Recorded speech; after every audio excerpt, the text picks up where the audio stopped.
Behold, my stuff. All right, so we're going to take a look at Lord Voldemort.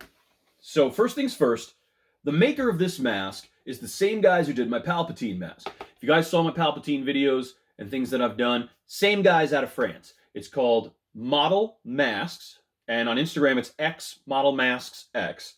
They have an Etsy shop as well. I'm going to link them in the description below so you can check them out. This particular mask was one that they have been sort of teasing and working on in the form of a sculpt for a few months now.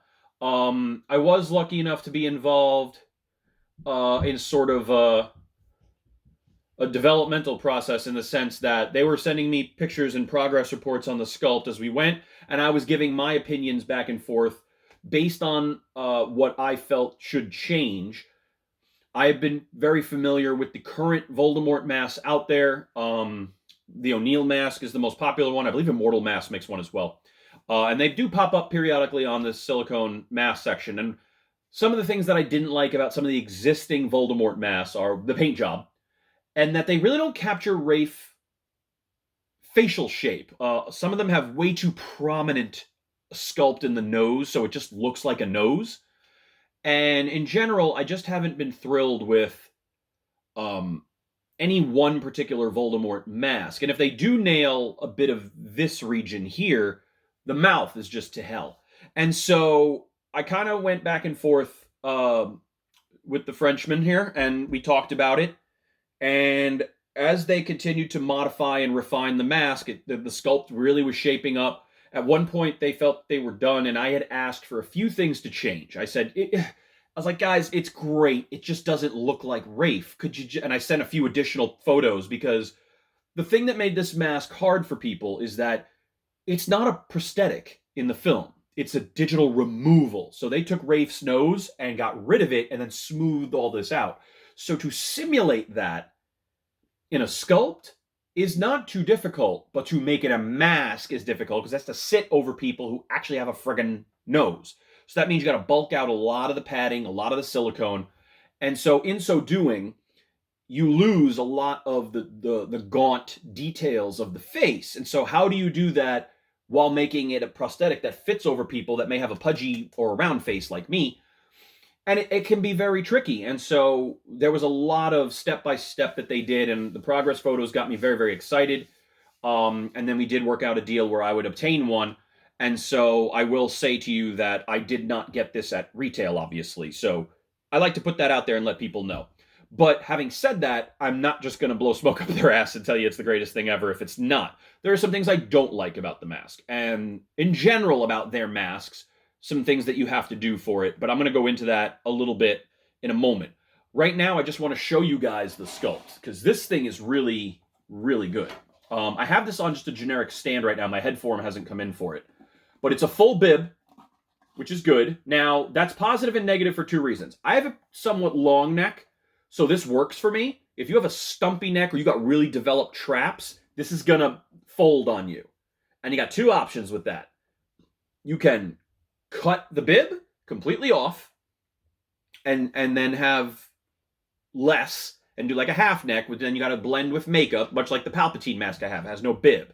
But if you want to do like a Goblet of Fire version, that would require you to have exposure on this level, and then I would recommend keeping the bib. But this isn't... silicone is weird because it's kind of one size fits all. If you don't have the long neck and you have a stumpy neck, then this isn't going to fit you, and it's going to be a pain in the ass. So bear that in mind, and that's true of any silicone mask. That is not specific to this mask. A lot of silicone masks don't fit people well because they're not built to have it fit them. The other thing is that I have a fairly large head, and this is tight on me. This is tighter than the Palpatine mask, which is great because I get way more articulation. But if you have a particularly fat head or fat face, this may not fit you, and it may tear if you're trying to get on. Now, they do put mesh in certain areas so it doesn't tear, and I'll get into that too.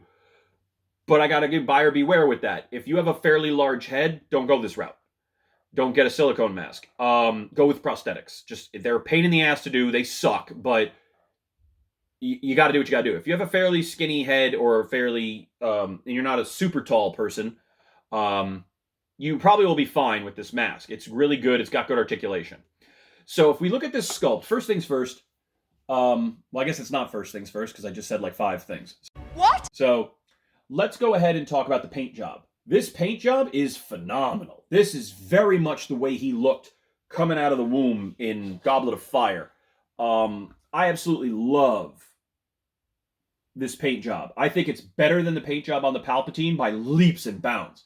And I'm really not disappointed in the Palpatine paint job. It's just very basic. Whereas this, there is a lot. I mean, you look at the color of the silicone versus what you have in the color of the skin, it's extremely impressive. The other thing that's impressive is there's really no seam line at all. I mean, you can, if you really dive in, you can kind of see where there was one, but they've blended it in so nice. I've got my blue contacts in because we are going to do a suit up, and of course, Rafe kept his natural eye color. I have red contacts as well because I'm probably going to do a book version with the hood at some point as well, using my Palpatine, which is what I'm going to use for this costume. I may buy a movie 4, 5, and 6 Voldemort robe at some point, just to have that look too. But right now, I'm just going with the graveyard scene because that's probably where I'm going to take photos. I have access to graveyards, so that's where I'm going to do it. I do not have access to the Ministry of Magic.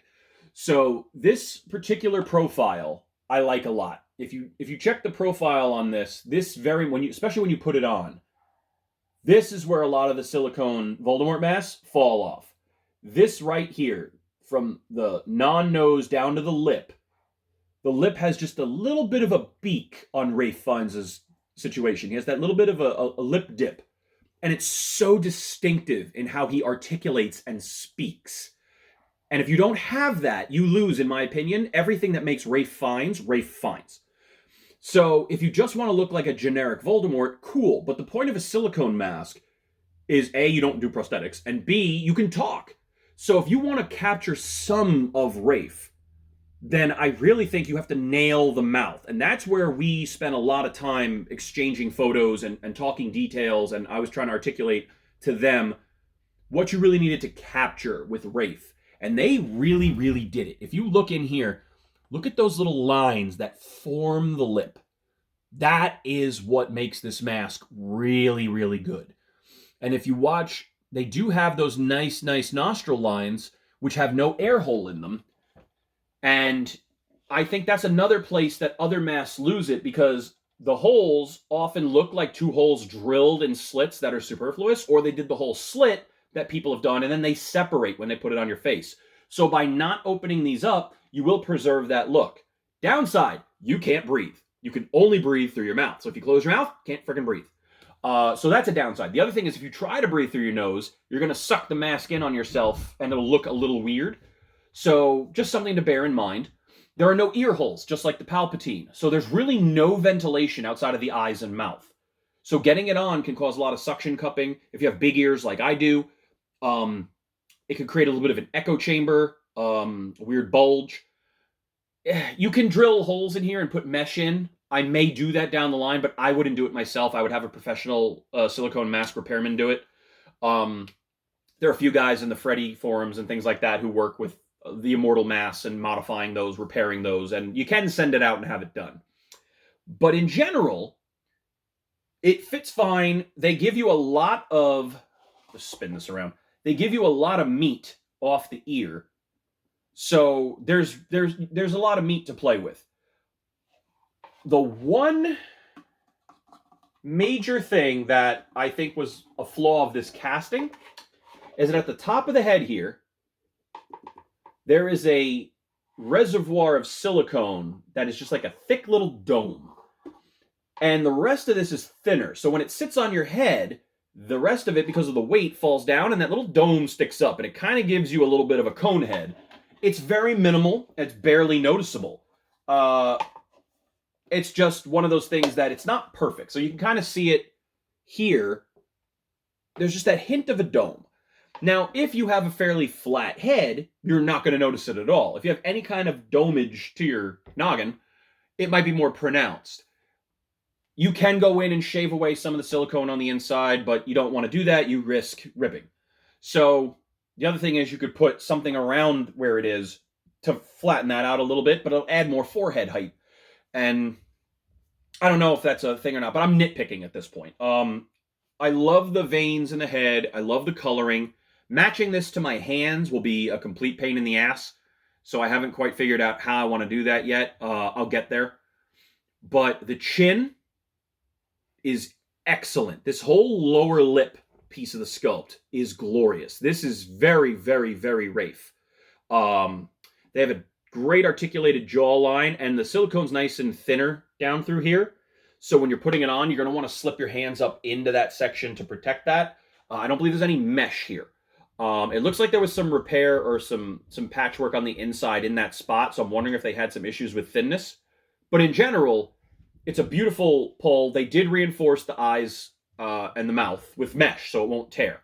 That brings me to the next 2 points with these. So this mask is pretty much a 9 out of 10 for me. And what is a 10? I put on a friend of mine, Ryan. You know him. He co-manages the KOS with me. He's very popular in the Freddy groups. He had a very popular podcast for a long time. Sometimes goes by Ryan Myers, Michael Myers. But Ryan has this gorgeous Freddy mask. And that thing, that's a 10. It fit like a glove. I could smile in it and you would see a smile. I could frown, you would see a frown. It was just a beautiful, well put together mask. It had ears, holes so you could hear what the hell's going on. It breathed. It was phenomenal. That Freddy mask is a 10. The other one that I would say is pretty close to a 10 is the O'Neill Papa 2. The O'Neill Papa 2 was one of the most comfortable masks. That was probably like a 9.5. Once it's on your face, it's the most comfortable thing in the world. But the problem is there isn't mesh reinforcement in some of the areas, and with the ears cut out, it was susceptible to ripping. And you guys know that because I ripped it, and I told you about my repair.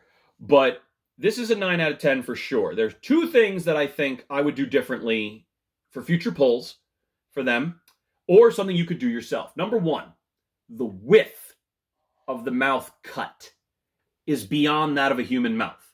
So you will catch your own corners, and when you talk, it does sort of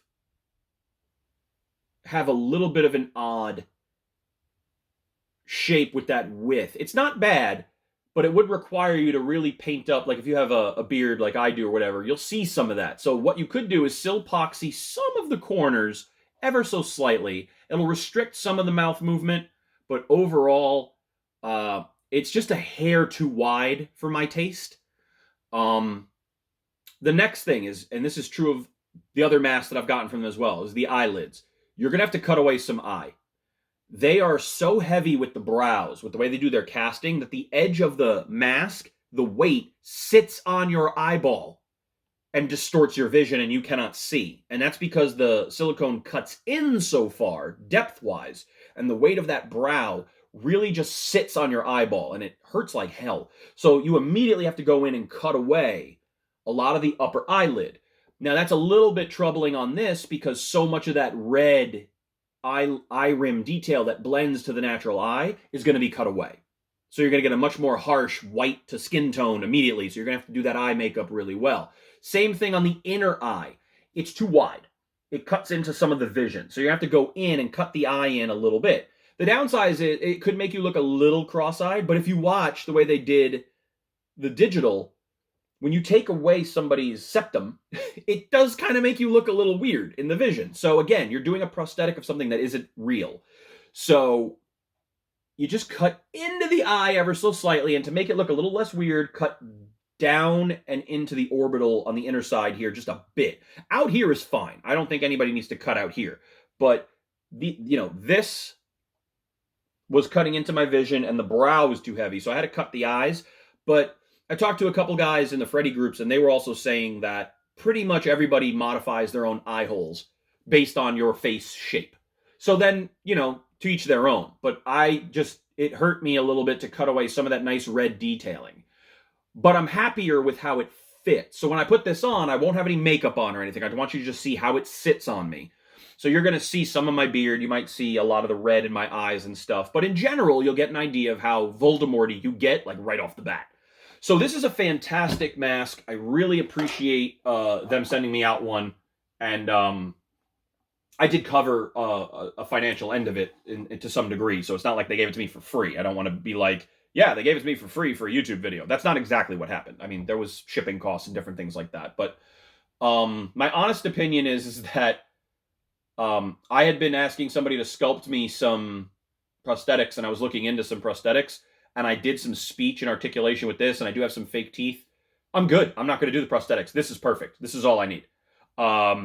It's an absolutely lovely mask. What I'd love to do is get this on a mannequin and just have a Voldemort on a mannequin next to my Vader. So this is great. I like it a lot, and I'm going to show you guys just how Voldemort-y we can get in a minute. They did send me a little bonus, and I did want to go over that. As you guys know, I have the official licensed Noble Voldemort wand, which is a beautiful resin piece. I love it to death. It does have that trademark stamped on it, which I always thought about painting over. Well, these guys cast me up a really, really thin and light one themselves. And to be honest with you, I think it's resin, but it's so light, I don't think it is. I have no idea what I'm holding here. It feels like wood, but it's not wood. It feels like balsa wood.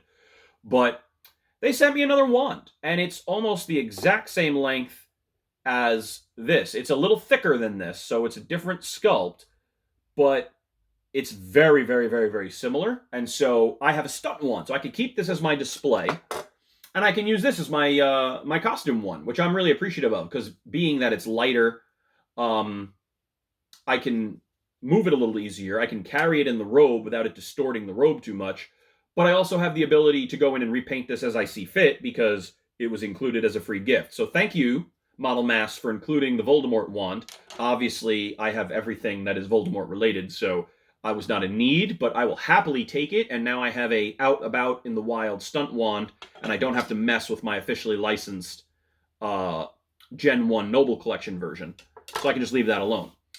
Some of the other Tom Riddle items that I just brought out for fun, of course, we have the infamous Horcrux necklace, the locket of Salazar Slytherin, whom Voldemort is a descendant of. And then, of course, we have the Ring of Marvolo Gaunt, which was also a Horcrux, but at the same time, it also was one of the Deathly Hallows because it possessed the Resurrection Stone. Those are officially licensed from, of course, from Noble Collection. The ring I got at Harry Potter World down in Orlando, and this one I picked up secondhand. And then I just have some of my books back here. So I have my Gilderoy Lockhart that I made and my advanced potion making, which I love. And then you might be saying, well, where's Tom Riddle's diary, Al? Well, I'm glad you asked. I don't have a Tom Riddle's diary because I've wanted to make the most accurate Tom Riddle diary that I can. The over-the-counter one does not have the same accuracy that I want, and so I'm working on creating an accurate blank Tom Riddle diary for myself so that I can have that Horcrux as well. But I don't have one yet, so I will at some point get that because it's a book and I have all the books. But here's all the Harry Potter stuff that I have. This mask is an absolute win. If you have the ability to invest in a Silicone Voldemort mask, I believe this is currently retailing for, I want to say 600 pounds. Most of the Voldemort masks are between $600 or $700 anyway. Compared to the sculpts of the other ones out there, and I've seen people wearing them, and I've actually seen one up close in person in public, this is worth the extra money. It's a better sculpt. It looks more like Rafe. The paint job is better. The coloring is better. It will look more like Voldemort. It will photograph more like Voldemort. And if you display it on a head form, it'll look better. I would recommend looking into this because the mouth sculpt on this is superior to the rest. I also happen, to think the nose is better on this than the rest. So that is my assessment. Why don't we throw this on and see how Voldemort-y we look. All right. So we have the mask on. I have the teeth in, and you can see we got a good articulation. I can't hear very well, so if I'm yelling, that's why. I have my Palpatine robe on. I've tucked the hood in, so you just kind of see some of the bib. But you can see the width here. You can see some of my beard, because that mouth opening is cut really far. Now I could drop the lip down, and with the teeth in, it works really well. You can see the heaviness of the brow. It sits on my eyes. You see a little bit of that dome I was talking about, right? Just a bit. It's not the end of the world. It's not bad, but there's a little bit of a bump. I have some old Palpy hands that I'm just going to use for the moment because I'm not painting my hands. Because that's ridiculous right now. So we'll throw these on and kind of give you that oversized Voldemort look. So we take the wand. And now we have Lord Voldemort. You can take a year to cast a spell, just like he does in the movies.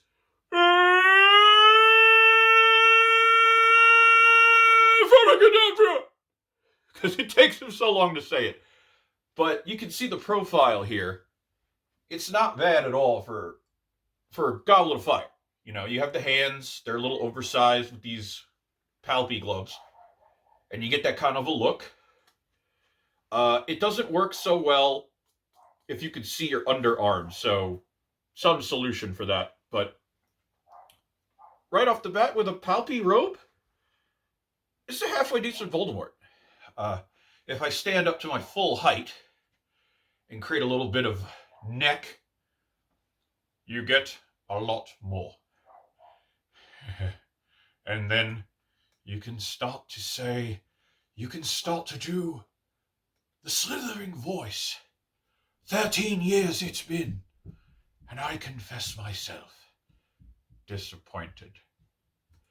And you can move, and you can cast spells, and you can kind of and do this irky little bits here and there. But if you're walking around Halloween, this is a decent look. And I'm scrunching, but if I really stand up and you get that full bit, it's not bad at all.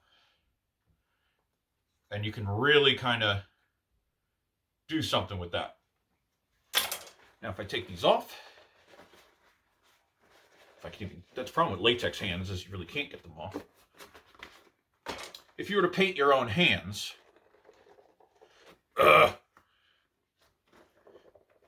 latex gloves. I much prefer this look. You have to shave your arms, paint them up, do the whole thing, put some extra nails on, but you kind of get this going on.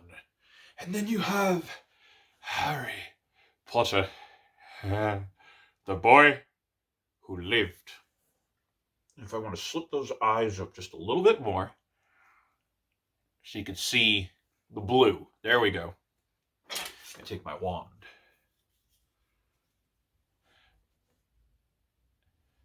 I'm going to kill you now, Harry Potter. When people speak your name, they'll only talk about how you begged for death at the end. And I, being a merciful lord, obliged. Don't turn your back on me, Harry Potter! I want to see the light leave your eyes! Abracadabra! So you kind of get this look, but I love with the free hands when he first comes out and he gets that whole, let me feel all this new flesh that I've developed. And with a silicone mask, you do really have that sort of beautiful texture, and it really does give you this wonderful ability to speak and articulate. You can see your teeth. It helps if you add an extra set so it comes down further than your natural teeth. That's super helpful. Because remember, these are going to go over your bottom lip, so your lip won't curl up with the mask. The mask will stay low, so you won't see your natural teeth. It's what I run into with the Palpy. But this really has a good look to it. Where's my stool? I'll sit down here. And so we have this really nice look. And you can see it has this really nice profile. And that dome thing is really not a huge noticeable aspect. But if you do a little bit of the eyes and you cover some of this, even without the makeup, it's not bad.